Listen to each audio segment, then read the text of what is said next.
6 months ago, a penthouse on Palm JRA sold for $40 million. Last week, the same building listed a unit for less than the price of a used car dealership in Ohio. Nobody is talking about this.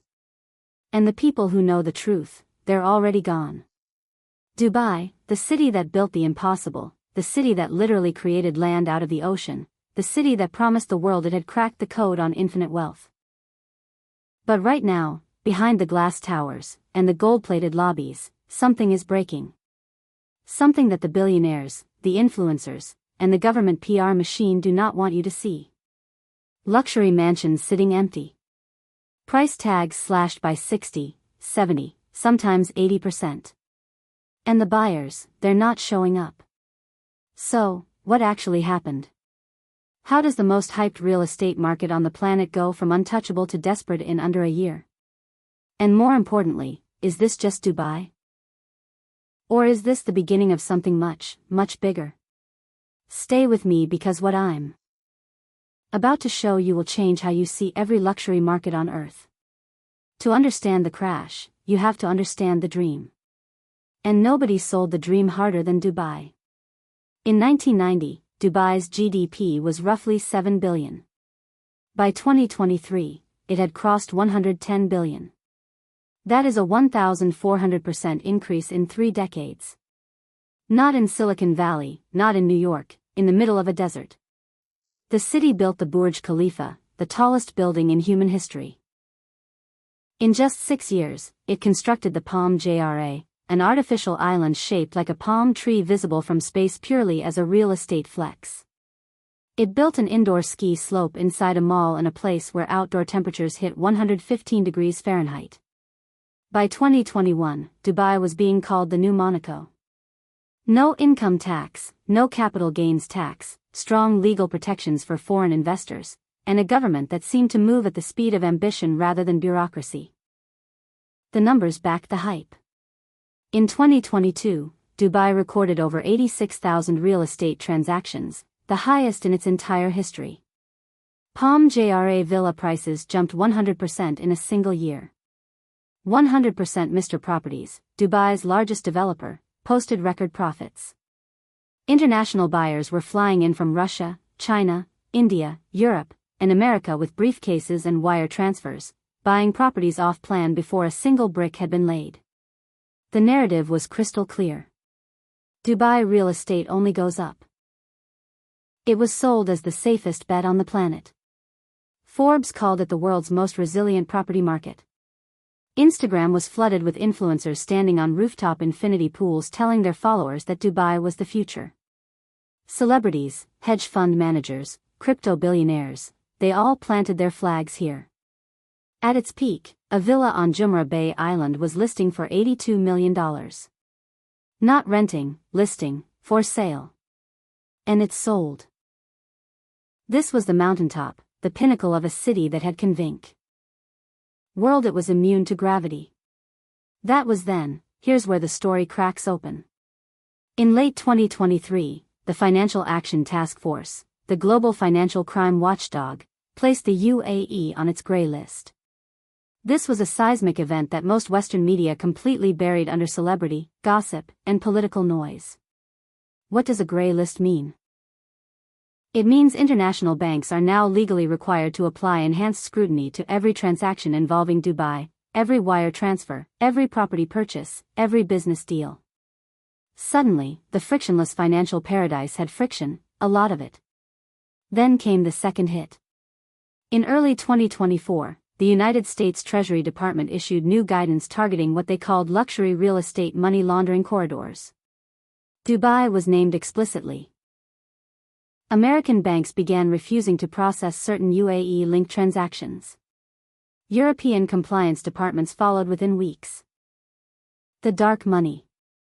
And let's be brutally honest, a significant portion of Dubai's real estate boom was built on dark money suddenly had nowhere to go.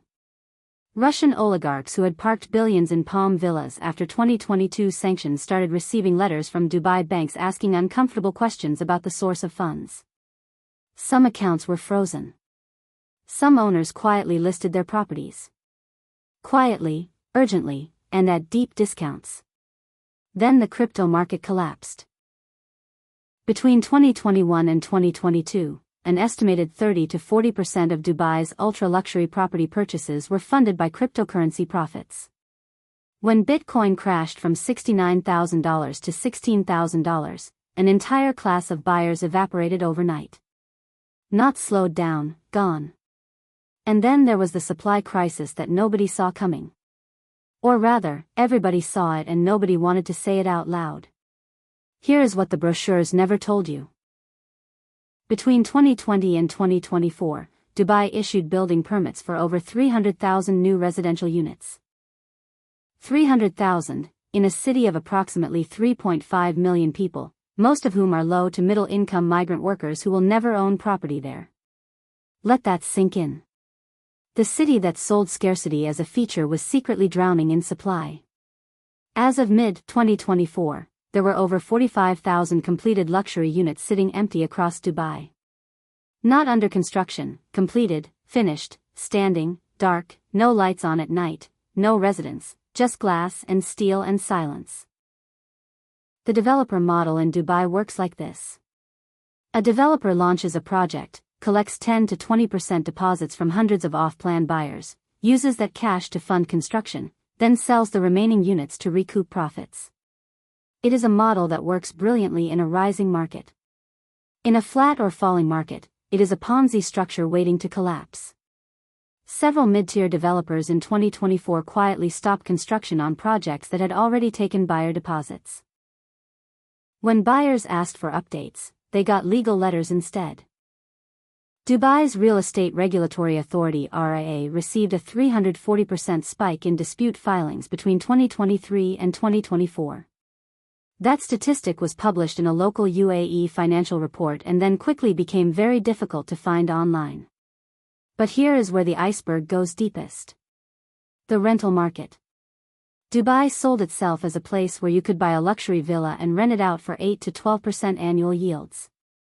That pitch attracted thousands of investors. It was the core investment case and it has collapsed.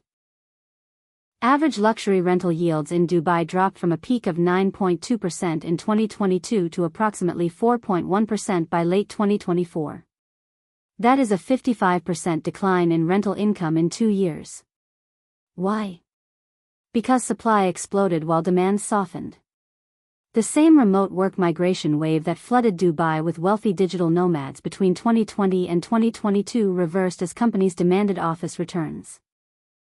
The Russians who came after sanctions are now navigating their own financial pressures. The crypto millionaires who rented palatial villas in 2021 downsized when their portfolios imploded. Meanwhile, the carrying costs never went down. Service charges on luxury units in Dubai can run $30,000 to $80,000 per year. Maintenance, cooling in summer heat, property management fees. These costs are relentless. An investor sitting on an empty villa is burning cash at a speed that forces eventual panic selling. And panic selling in a market with 45,000 empty luxury units. That is not a correction. That is a cascade. Now, here is what nobody is connecting. The part that should terrify every luxury real estate investor on earth. Dubai's crisis is not unique to Dubai. It is a stress test for a global phenomenon. Between 2019 and 2023, the world experienced the largest coordinated flight of ultra-high net worth capital in modern history. COVID lockdowns in the West pushed billionaires and multimillionaires out of their home countries. Tax law changes in the UK, France, Canada, and Australia pushed more. And all of them converged on the same 3 or 4 safe haven markets. Dubai, Singapore, Miami, and Lisbon. Every single one of those markets saw the same parabolic price explosion. And every single one of those markets is now showing identical early warning signals of structural stress. In Miami, condo inventory hit a 14-year high in 2024. In Lisbon, foreign buyer restrictions triggered a 25% price drop in just 18 months. In Singapore, luxury transaction volume fell 42% after the government raised stamp duties for foreign buyers to a staggering 60%. The pattern is identical everywhere. Wave of foreign money, parabolic prices, supply explosion from developers chasing profits, regulatory crackdown either from local governments or international financial watchdogs. Buyers retreat. Supply floods the market. Prices call. But here is the twist within the twist that makes this genuinely terrifying. Dubai cannot afford to let this story become public. The UAE's entire economic diversification strategy, the plan to shift from oil dependence to services, finance, and tourism, is built on the myth of perpetual real estate strength. If the world believes Dubai property is declining, foreign direct investment dries up, tourism softens, the talent migration stops, and an economy that is still 30% dependent on oil, despite all the diversification rhetoric, becomes dangerously exposed. So what does the government do? It controls the narrative. Developers are quietly pressured not to publicize distressed sales. Real estate portals show listing prices, not actual transaction prices. Actual transaction data published through RAR has a deliberate 60 to 90-day reporting lag that smooths out the true velocity of price declines. The official numbers say the market is moderating. The shadow data whisper prices between brokers, bulk portfolio sales to sovereign wealth funds, distressed auctions conducted without press releases tells a completely different story. The city built on spectacle is now managing its most consequential illusion yet. So where does this leave us? Dubai is not disappearing. Let's be clear about that. It is a city with genuine infrastructure, genuine strategic location, and genuine government will to survive. The UAE has sovereign wealth funds with trillions in assets. If it needs to buy its own real estate market stability, it has the tools to do it. But here is the question that should keep every investor, every policymaker, and every global citizen awake at night. What happens to the next generation of buyers who purchased at the peak? The Indian software executive who put his life savings into an off-plan apartment that is now worth 40% less than he paid. The British retiree who sold his house in Manchester because an influencer told him Dubai yields were guaranteed. The small investor from Pakistan or Nigeria or the Philippines who stretched beyond their means because they believed the dream was real. They don't have sovereign wealth funds. They don't have bailouts. They have a contract and a falling asset. And the deeper question, the one that should reshape how you think about every luxury market on earth is this. When capital moves this fast, this globally, and this blindly, who is actually protecting the people who aren't billionaires? Because what happened in Dubai isn't just a real estate story. It's a preview of what happens when hype becomes policy. When FOMO becomes financial strategy and when an entire city decides that perception is more important than reality, the next domino is already wobbling and most people won't see it until it's already on the floor. So, I want to know what you think. Is Dubai heading toward a full market crash or does the government have the tools to engineer a soft landing? Drop your honest analysis in the comments below.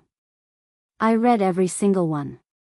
And if this kind of deep dive investigation is what you're here for, subscribe right now because we are tracking every crack in every luxury market on the planet. And the next story we're working on, it makes this one look like a warm-up. Don't miss it.